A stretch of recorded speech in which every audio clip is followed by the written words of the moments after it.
नमस्कार दोस्तों, मैं हूं संध्या और आप देख रहे हैं संध्या की क्लासेस। तो आज की क्लास में सबसे पहले बात करेंगे वांट टू का, जिसका हिंदी अर्थ होता है चाहता हूं। इसमें सब्जेक्ट आई यू वी और दे के साथ वांट टू और ही सी इट नेम के साथ हम वांट्स टू का यूज करते हैं। इस का यूज करते समय हम एक चीज़ का ध्यान रखते हैं कि अगर कोई भी ऐसा सेंटेंस हो जिसमें मैं जाना चाहता हूँ, मैं खाना चाहता हूँ, इस तरह का सेंटेंस आए तो वहाँ पे हम वांट टू का यूज करते हैं। तो मैं जाना चाहता हूँ, आई वॉन्ट टू गो, मैं जाना चाहता हूँ। अगर सब्जेक्ट आपका थर्ड पर्सन है तो आप कहेंगे कि she wants to go, Riya wants to go, तो वहाँ पे हम वॉन्ट्स टू का यूज़ करेंगे, वॉन्ट टू का यूज़ नहीं करेंगे। जब भी हम निगेटिव सेंटेंस बनाएंगे तो उसके साथ डू और डज का प्रयोग सब्जेक्ट के हिसाब से करेंगे। जैसे कि वह नहीं जाना चाहती है, सी डजंट वॉन्ट टू गो, वह नहीं जाना चाहती है। मैं नहीं जाना चाहता हूँ, I don't want to go, मैं नहीं जाना चाहता हूँ। तो इस तरह से सेंटेंस को हम फ्रेम करेंगे नेगेटिव बनाते समय। और जब भी हम इंट्रोगेटिव सेंटेंस यानी कि प्रश्नवाचक सेंटेंस बनाएंगे, वाक्य बनाएंगे, तो उसमें हम डू और डज को हम सबसे पहले रखेंगे। जैसे कि क्या तुम जाना चाहती हो, तो do you want to go, do you want to go, क्या तुम जाना चाहती हो। क्या वह जाना चाहती है, does she want to go. अब आप कहेंगे कि अगर सब्जेक्ट हमारा सी है तो उसके साथ हमें वांट्स टू क्यों नहीं लगाया हमने, तो डज पहले लग गया है, इस वजह से वांट टू का ही यूज करेंगे। वांटेड टू का यूज हम वहाँ करते हैं जहाँ हम सेंटेंस कुछ इस तरह के फ्रेम करते हैं कि मैं जाना चाहता था, मैं करना चाहता था, तो पास्ट टेंस को दर्शाने के लिए हम वांटेड टू का यूज करते हैं। इसमें all subject plus wanted to plus verb का first form plus object. Like कि मैं वहाँ जाना चाहती थी, I wanted to go there, मैं वहाँ जाना चाहती थी। मैं वहाँ नहीं जाना चाहती थी, I didn't want to go there, मैं वहाँ नहीं जाना चाहती थी। यदि आपका सेंटेंस हो कि क्या तुम वहाँ जाना चाहते थे, तो याद रहे एक चीज़ का कि I did not want to go there. मैंने यहाँ डिड नॉट के साथ वांट टू का यूज किया है क्योंकि डिड नॉट के साथ कभी भी वर्ब का फर्स्ट फॉर्म ही लगाते हैं, और यहाँ वांट टू जो है ना वो वर्ब का मेन वर्ब है। ये मेन वर्ब के रूप में कार्य करता है। अब क्वेश्चन मार्क वाले सेंटेंस बनाते समय हम डिड का यूज करते हैं कि did you want to go there, क्या आप वहाँ जाना चाहते थे। अब हैव टू का यूज मैं आपको बताना चाहूँगी कि हैव टू और हैज़ टू का हिंदी अर्थ होता है पढ़ता है और करना है। लाइक कि सब्जेक्ट यदि आपका आई वी यू दे है तो वहाँ पे हम हैव टू का यूज करते हैं, अदरवाइज हम ही सी और नेम के साथ हैज़ टू का यूज करेंगे। इसमें जो सेंटेंस होते हैं कुछ इस तरह के होते हैं, लाइक कि मुझे वहाँ जाना पड़ता है या मुझे वहाँ जाना है। कोई कार्य आपको करना पड़ता है, आपकी मजबूरी है या करना है, तो इसके लिए हम हैव टू और हैज़ टू का यूज़ करते हैं। फॉर एग्जाम्पल कुछ सेंटेंस देख लेते हैं कि मुझे जाना पड़ता है या मुझे जाना है।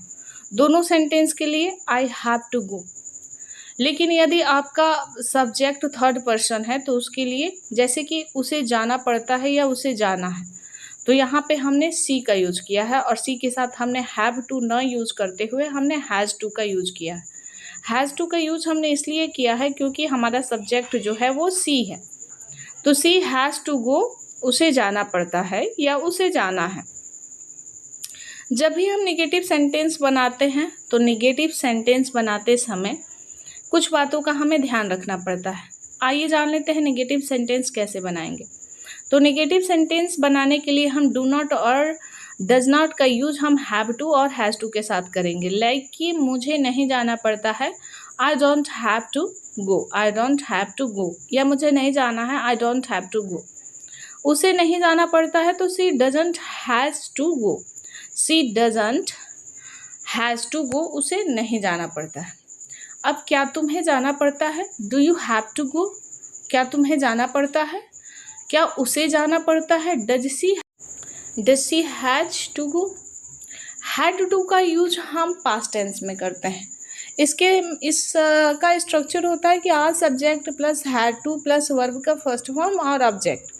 इसमें जो सेंटेंस बनते हैं कुछ इस तरह के होते हैं, जैसे कि कोई भी कार्य आपको करना पड़ा और आपको करना था, तो यहाँ पे सभी सब्जेक्ट के साथ हम हैड टू का ही यूज़ करते हैं। Like I we you they he she it name, सबके साथ हम हैड टू का ही यूज़ करते हैं। जैसे कि मुझे जाना पड़ा, मुझे जाना था, इन दोनों सेंटेंस के लिए हम यूज करेंगे I had to go. Negative sentence बनाते समय हम डिड नॉट का यूज़ करते हैं, और ध्यान रहे कि जब भी हम डिड नॉट का यूज़ करते हैं तो हमारे मेन वर्ब के साथ वर्ब का फर्स्ट फॉर्म ही लगता है। तो हैड टू का फर्स्ट फॉर्म है हैव टू, हैड टू का हैव टू। तो मुझे नहीं जाना पड़ा, I didn't have to go. और यदि कहना हो कि क्या तुम्हें जाना पड़ा, did you have to go, did you have to go. Did अगर सबसे पहले आ जाए तो हम वर्ब का फर्स्ट फॉर्म ही लगाते हैं। तो इस तरह से सेंटेंसेस में फ्रेम होते हैं जो नेगेटिव, पॉजिटिव और पॉजिटिव, इस तरह के कुछ सेंटेंस होते हैं जो जिनको हम इस तरह से फ्रेम करते हैं। जैसे मुझे जाना पड़ा, आई हैड टू गो। मुझे पूछना पड़ा, आई हैड टू आस्क। मुझे उसको बताना पड़ा, I had to tell her. तो इस तरह के सेंटेंस हम इजीली बना सकते हैं। अब बात करते हैं नीड टू और नीड्स टू में क्या अंतर है। तो नीड टू का यूज हम अपनी ज़रूरत बताने के लिए, चाहिए और ज़रूरत है, इनके लिए हम नीड टू और नीड्स टू का यूज़ करते हैं। आई, वी, यू, दे के साथ हम नीड टू का यूज़ करते हैं, और ही, सी, नेम, ईट के साथ हम नीड्स टू का यूज़ करते हैं। जैसे कि कोई चीज़ है कि मुझे वहाँ जाने की ज़रूरत है, तो I need to go there. चलिए कुछ एग्जाम्पल्स देख लेते हैं। तुम्हें वहाँ जाना चाहिए, या फिर तुम्हें वहाँ जाने की ज़रूरत है, you need to go there. लेकिन यदि सब्जेक्ट सी है, ही है, नेम है, तो वहाँ पे हम कहेंगे कि सी नीड्स टू गो देयर। उसे वहाँ जाना चाहिए या उसे वहाँ जाने की ज़रूरत है। सी नीड्स टू गो देयर। अब आप कहेंगे कि चाहिए के लिए तो हम शुड का यूज़ करते हैं, बिल्कुल करते हैं, लेकिन यहाँ पे है चाहिए शब्द ज़रूरत के इंटेंशन से बोला जा रहा है कि तुम्हें वहाँ जाने की ज़रूरत है, तुम्हें जाना चाहिए, तो इसलिए हमने नीड्स टू का यूज किया है। नेगेटिव सेंटेंस बनाते समय सेम वही स्ट्रक्चर रहता है कि डोंट नीड टू का और डजंट नीड टू का यूज हम करते हैं। जैसे कि तुम्हें वहाँ जाने की ज़रूरत नहीं है, you don't need to go there. उसे वहाँ जाने की ज़रूरत नहीं है, तो she doesn't need to go there, उसे वहाँ जाने की ज़रूरत नहीं है। सेम प्रोसेस हम करते हैं इंट्रोगेटिव सेंटेंस के लिए, प्रश्नवाचक वाक्यों के लिए, कि क्या तुम्हें वहाँ जाने की ज़रूरत है, do you need to go there, या फिर does she need to go there. क्या तुम्हें उससे बात करने की ज़रूरत है, do you need to talk to her, does she need to talk to her. क्या उसे उससे बात करने की ज़रूरत है। तो इस तरह से हम सेंटेंस को फ्रेम करते हैं। इस तरह से आप भी सेंटेंस को इजीली फ्रेम कर सकते हैं। आई होप कि आज की वीडियो आप सबको पसंद आई होगी। Thanks for watching my video.